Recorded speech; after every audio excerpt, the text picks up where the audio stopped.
ಅಲೆಮಾರಿ ಥರ ಅಲಿತಿದ್ದೆ ನಿನ್ನನ್ನ ಅಪ್ಪ ಕರುಣೆ ತೋರಿಸಿ ಮನೆ ಕರ್ಕೊಂಬಂದಿರ್ಬೋದು. ಹಾಗಂತ ನೀನು ಮನೆ ಮಗಳಾಗ್ಬಿಡಲ್ಲ. ನಮ್ಮ ಸಮಕ್ಕೆ ಕೂತು ಊಟ ಮಾಡೋಕ್ಕೂ ಒಂದು ಯೋಗ್ಯತೆ ಇರುತ್ತೆ ಅಂತ ಎಷ್ಟು ಸಲ ಹೇಳಿಲ್ಲ ನಿನಗೆ. ಆದರೂ ಎಲ್ರಿಗಿಂತ ಮುಂಚೆನೆ ಬಂದು ಊಟಕ್ಕೆ ಕೂತಿದ್ಯಾ. ಅನ್ನಕ್ಕೆ ದಿಕ್ಕಿಲ್ದೆ ಬಂದವಳು ನೀನು. ಅಂಗಳದಲ್ಲಿದ್ರೆ ಚಂದ, ಮನೆ ಮಗಳಾಗಕ್ಕೆ ಬರಬೇಡ. ನಾನು ಊಟ ಮಾಡಿ ಮುಗಿಸಿದ ಮೇಲೇನೆ ನೀನು ಊಟ ಮಾಡಬೇಕು.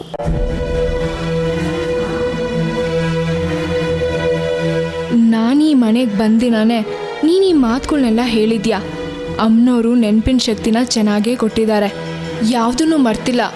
ನೀನು ಹೇಳಿದ್ದನ್ನೆಲ್ಲ ಚಾಚು ತಪ್ಪದೆ ಅಪ್ಪಂಗೂ ಗೊತ್ತಾಗ್ತಿರೋ ರೀತಿ ನಡ್ಕೊಂಡಿದ್ದೀನಿ. ಆದರೂ ಯಾಕೆ ಪದೇ ಪದೇ ನಾನು ಅನಾಥೆ ಅಂತ ಹೇಳಿ ನನ್ನ ಮನ್ಸಿಗೆ ನೋವು ಮಾಡ್ತೀಯಾ? ಆ ರೀತಿ ಮಾಡೋದ್ರಿಂದ ನಿನಗೆ ಖುಷಿ ಕೊಡುತ್ತಾ?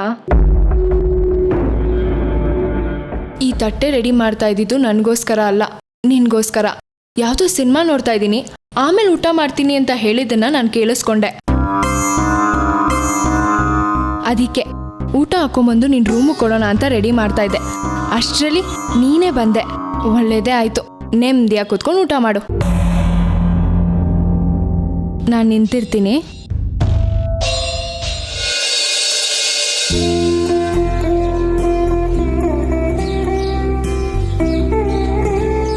ಹಿರಣ್ಮಯಿ, ನೀನು ನಮ್ಮ ಜೊತೆನೆ ಊಟ ಕೂತ್ಕೊಳ್ಳಮ್ಮ, ಅಮ್ಮ ಬಡಿಸ್ತಾಳೆ. ಇಲ್ಲ ಅಪ್ಪ, ನಿಮ್ದೆಲ್ಲ ಊಟ ಆಗಲಿ, ಆಮೇಲೆ ಮಾಡ್ತೀನಿ. ಯಾವತ್ತು ನೀನು ನಮ್ಮ ಜೊತೆ ಕೂತು ಊಟ ಮಾಡಿಲ್ವಲ್ಲ, ಇದೊಂದು ವಿಷಯದಲ್ಲಿ ನಿನ್ನ ಬಗ್ಗೆ ಬೇಸರ ನನಗೆ.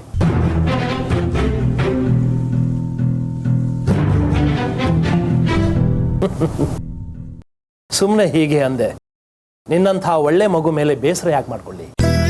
ಸರಸ್ವತಿ ಕೃಪಾ ಕಟಾಕ್ಷ ಇರೋ ಅನ್ನಪೂರ್ಣೇಶ್ವರಿ ನೀನು. ಅದಕ್ಕೆ ಎಲ್ಲರ ಹೊಟ್ಟೆ ತುಂಬಿಸಿ ಆಮೇಲೆ ಊಟ ಮಾಡ್ತೀನಿ ಅಂತೀಯ. ಹೋದ ಮನೇಲೂ ನೀನು ನೆಮ್ಮದಿಯಾಗಿರ್ತೀಯ.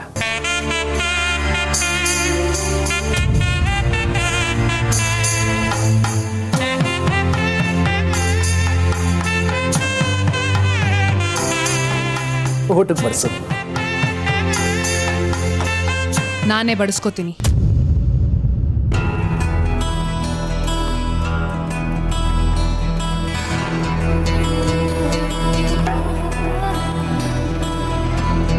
ರಂಗದವರ ಎಲ್ಲಿ ಊಟಕ್ಕೆ ಬರಲೇ ಇಲ್ಲ?